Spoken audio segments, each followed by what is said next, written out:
But one part of God is blissful and peaceful, silent, meditative, so must we. Self-realization teaches these wonderful points. If we meditate only, we become lazy. There's nothing worse than a lazy monk. An active person in the world, even though he has some faults, to me is far better than a person who is lazy and meditates all the time and doesn't do his share in this world. Our master, who was a great saint, he used to work 16 hours a day.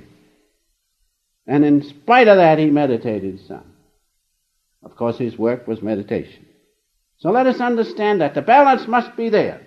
And all the saints, you read their lives, they were very active and also very meditative in contacting God. Our master has put it this way. In his little book, the master said, he says, when you work for God, not self, it is just as good as meditation. Now, some of you people who have difficulty meditating, and who doesn't, work for God when you have to work. Work to please Him. The master says it's just as good as meditation. Why not do it? Realize these truths. Then he says your work helps your meditation, and meditation helps your work. You need the balance. With meditation only, as I said, you become lazy. And with activity only, what do you become? Worldly. You cannot do that. Everybody likes to see an active person, but there must be the balance. There must be the meditative side, otherwise you become of the world. Render unto Caesar the things that are Caesar's, unto God the things that are God's. Both must be done. That's what self-realization teach you, and that's what the saints suggest to do. Now,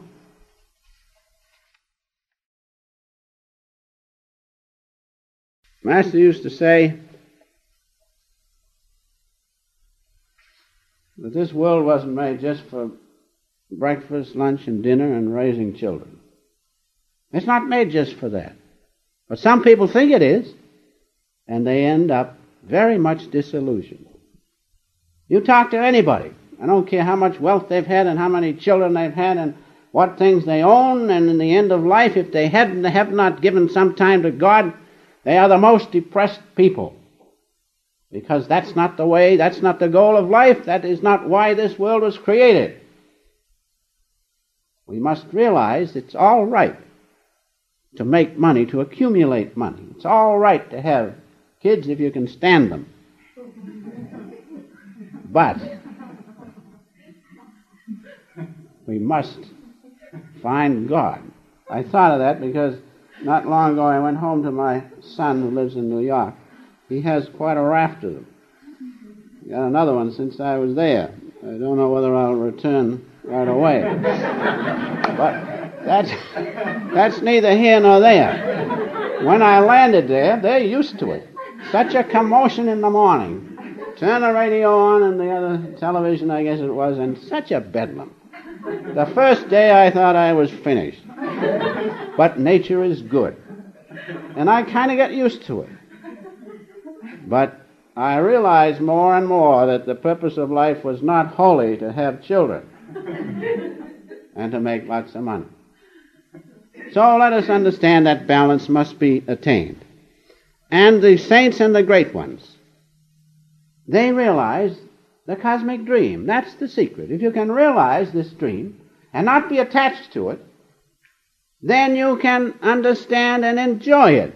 But you can only do that when you follow the saints and realize God alone. God alone. That's the only safety. God alone. Sister Gynamata had a little sign over her bed in the hermitage. It says, God alone.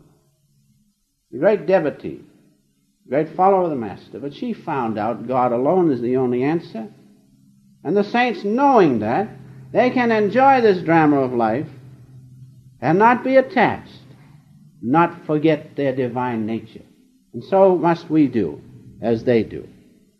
We also should remember that God alone is, and that each one of us has only one permanent, lasting, substantial thing, and that is Father, Mother, Friend, Beloved. That's all we have. There's nothing else. We all came from Him, every one of us. And we are sustained by Him, although we think we do a whole lot toward it. We do not. God's consciousness plus His energy has made all things, and it is His energy that sustains everything that was ever created. And so that's all we have, and we do not belong to anyone but God. We have to realize that. The saints realize that, every one of them. If you read about them, says God alone. God alone. Hardy Masha, he has said these wonderful words. He was one of the greatest ones. He was in the world, and he had a wife, and he had only 2 children, but he had children. And yet he was one of the greatest saints. Why? Because he realized God alone. And he says these wonderful words. Always remember that you belong to no one, and no one belongs to you. Every soul is a part of God. Don't try to organize their life. Give them what you know of God. Let God flow through you and give them God if you can, but leave them alone, because they belong to no one but God, as you do. And so he said that. He said, reflect someday that you will suddenly have to leave everything in this world. So make the acquaintanceship of God now. And right now we can do that. Right now we can make the acquaintanceship with God. Many in this room have done it. Why not all of us? Let us realize that. And having Him, we will have all things. Larry Damascus also said these words. Those of you who struggle on, feel you're not getting anywhere, he says, striving, striving, striving. One day, the divine goal must be, because we belong to no one. You see his wonderful wisdom? We belong to no one but God. We came from Him,